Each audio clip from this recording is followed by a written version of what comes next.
Hey guys, welcome back to Let's Play Football Manager 2016 with Milan, and this is, as promised, the second leg of the Champions League tie against Galatasaray. So I'll just very quickly show you how we've got on. The current standing of the tie is 2-2.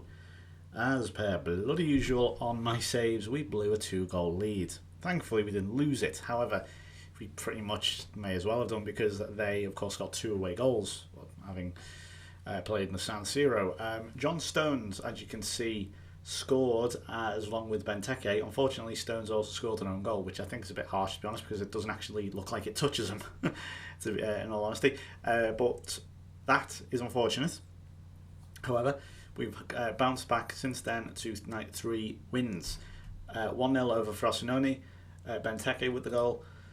Empoli 3-0. I was really happy with this. We absolutely dominated them, and we had a mostly rotated team. We had Calabria scoring his first goal, Baka and Blazikowski, who really is turning it on again now. He's been fantastic since I pointed him out in that last video. And we also beat Udinese 2-1. Jason Murillo scoring his first goal, and Andrea Bertolacci also scoring. Fun thing, actually, I didn't know about Murillo. I only just found before. He used to play for Inter. And I think that's where he is right now in real life. That's quite funny. So if there are any Inter fans watching, sorry, he's at Milan now here.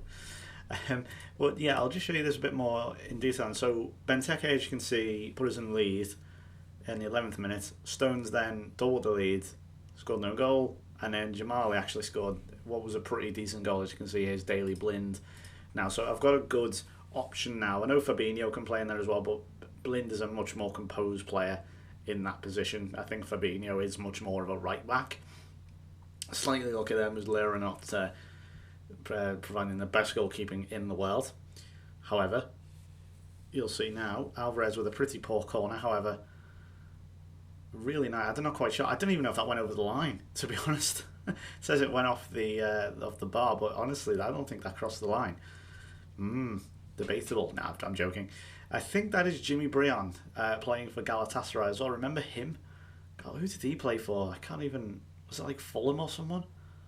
Or QPR? It's one of those type of teams.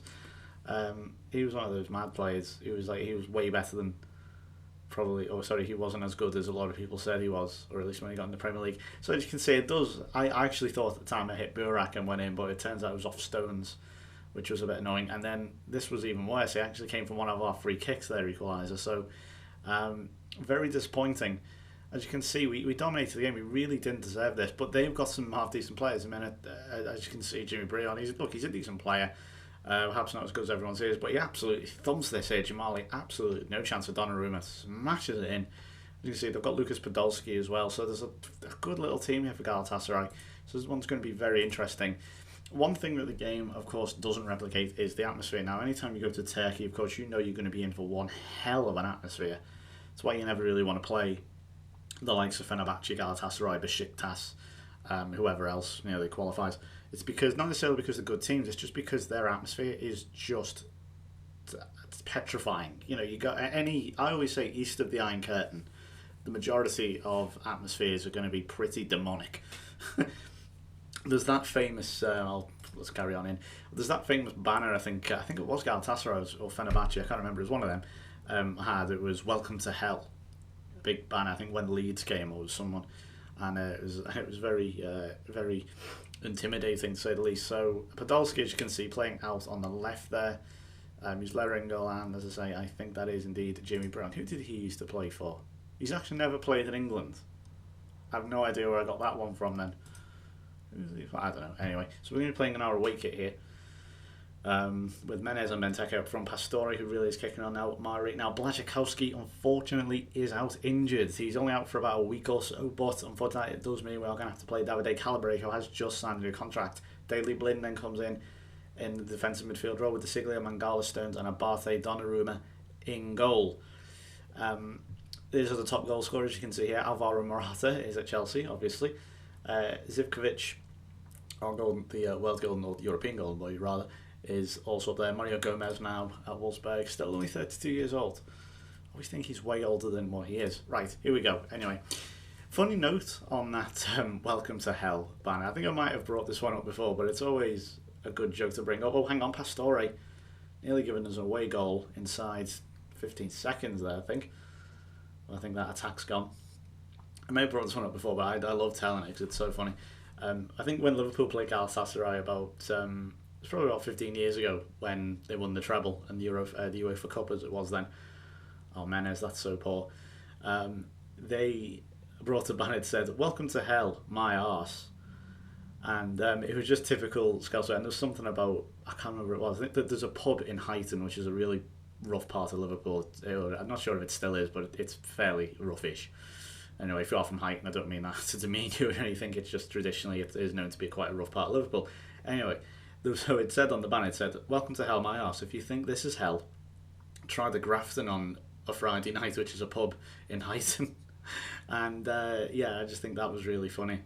The way it's just typical sort of, I was going to say English humour, it's not even English, it's just pure Scouse wit, I guess. Or Scouse humour, not wit necessarily, but I just love that. It's always a funny story I have to tell to people when Galatasaray comes up in conversation. Right, back to the more serious things here, because they are actually winning the game currently due to the away goals.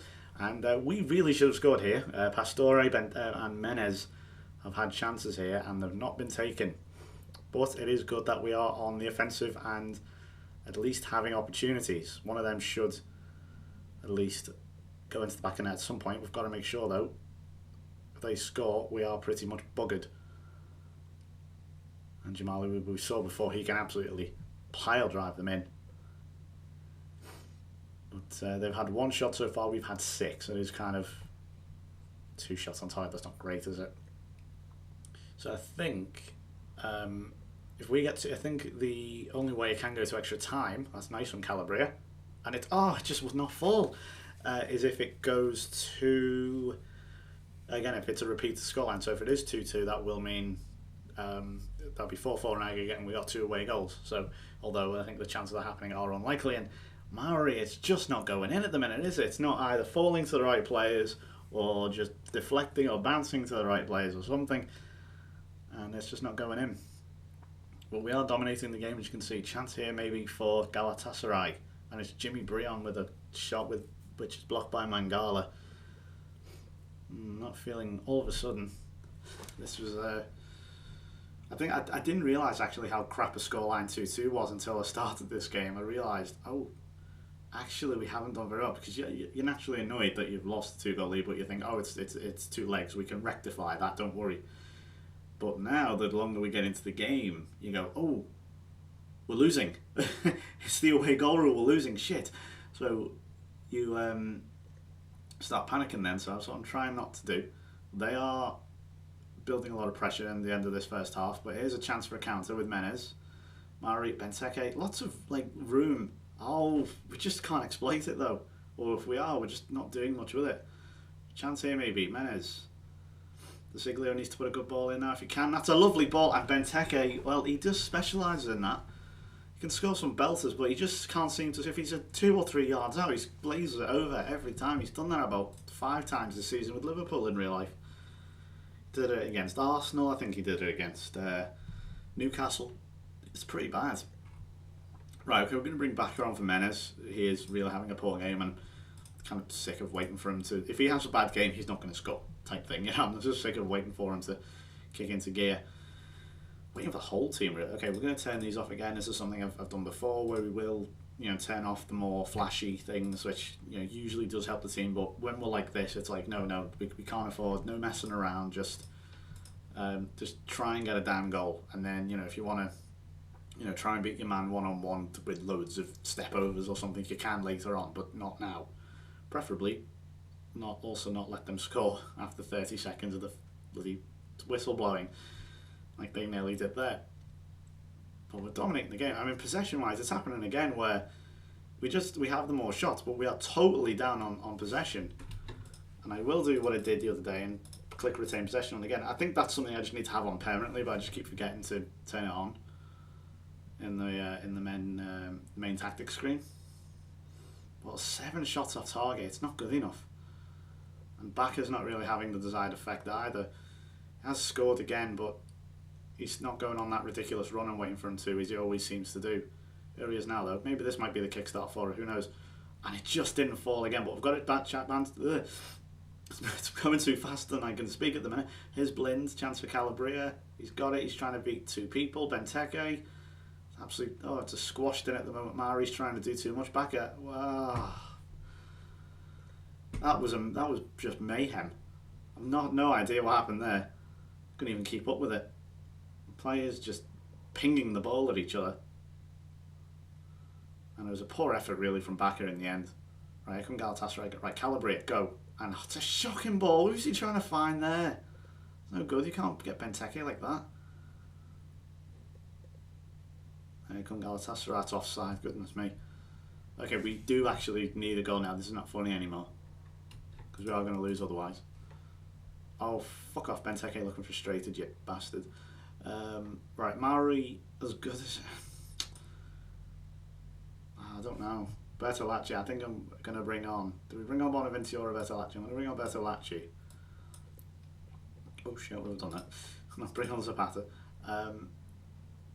Bring on as an advanced playmaker just because, again, we need to go forward a bit more, have a bit more in attack. If there's still no goal by the 80th minute, I will bring on Bonaventura for Daily Blind, I think. Which is likely to happen because we haven't scored in 75 minutes, so I'm not holding out here at the minute. Right, Bertolacci, just again, the ball to Benteke is lacking. It's not good enough. Right, the Siglet. Right, here we go. Chance again. Benteke holds the ball. Well, what a... Oh my god, that's phenomenal. What a ball. And Bakker with the world's worst first touch. That is shocking. Gilt-edged opportunity there, and he's blown it completely. That is just sums up Carlos Bakker this season. He's got like 9 goals. But I've never really been convinced at any point. Okay, we're going to take Blind off because we don't need to be defensive anymore. We're going to bring on Bonaventura. It's going to take fucking ages to bring on. Why is it taking 2 minutes? Right, there we go. I believe that took 2 friggin' minutes. Right, Bonaventura will go in an advanced role. Make sure that... Let's put... No, we'll do that. We'll do it like that normal then. Let's see, what can he play as? I always forget, I don't usually play midfielders in these advanced roles. We'll try it. I'll just have him as an attacking midfielder, I guess. We are going to have to be high now. High tempo. I hate shoot on sight, but you know what? I think we might have to just... I'm probably going to really hate myself for doing that, but just we need a goal. So and if one of them flies in, then, you know, so be it. Oh, chance for Bakker. Surely, oh my god! No, he has not just done that. Oh, that's it, we're out. Well, I'm sorry, there's no coming back from that. He's blown it. He's lost it for the team, Carlos Bakker. No, we've got one final chance here with Calabria. That's not the world's worst ball. And Bertolacci just runs straight into Jimmy Brian. I have no idea what he was doing there. Oh, Carlos Bakker, what have you done? And Dice gilt edge, and he's blown it. Oh, nothing else really to say on that. He's lost it. Unless there's one final chance. Here's Bakker again, but look how many defenders they've got back just surrounding him. That's lovely though. Pastore again. What's he trying to jinx past him for? You can't do that now. Good pressure though. No, it's not happening. 0-0 in Turkey. That is massively disappointing. No, I didn't think we were going to win the Champions League, but to go out like that is hugely disappointing. Hugely. Well, Carlos Bakker, hang your head in shame, son. That is absolutely... He's had a shocker. Absolute shocker. He could have had a hat-trick today. An absolute shocker.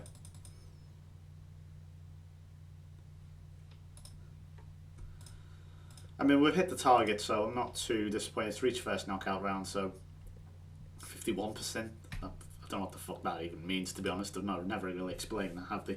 So, hugely disappointing to go out there in the Champions League. The Galatasaray, who, you know, as I said earlier, was the easiest of ties there, I suppose. And I still stand by that. I mean, you know, for God's sake, who would you rather face? Galatasaray or Barcelona or Bayern Munich or Chelsea? You know, who would you... Well, not Chelsea, but, you know, who would you rather face? You know what I mean? So, now the fans, incidentally, have switched their annoyances from being annoyed at the fact that we saw Gabriel Paulista to now being annoyed at the fact that we saw Kazuki Honda, because the fans have got to be disappointed with something even if that means being disappointed with a 1-0 win, as I saw once, which is just ridiculous. But hey ho, it's a video game, that's how it works. So we're gonna have a few games here. We're gonna have Lazio and Inter. Look at this run. Here, Lazio, Inter, Juventus, Perugia, who are away from home, that'll be interesting, and then Napoli. That's a crazy run. So Lazio at home, then the away Milan derby, and then home at Juventus. I think we'll do that game live. We'll have to sacrifice the derby, unfortunately, but you know we wanted to do it until we won a game, and indeed we have.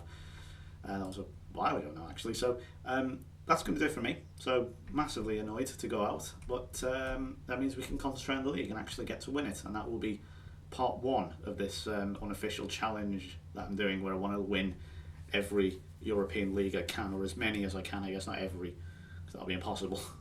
But yeah, thank you very much for watching. I'll see you for the Juventus game then. Should be good. Bye bye.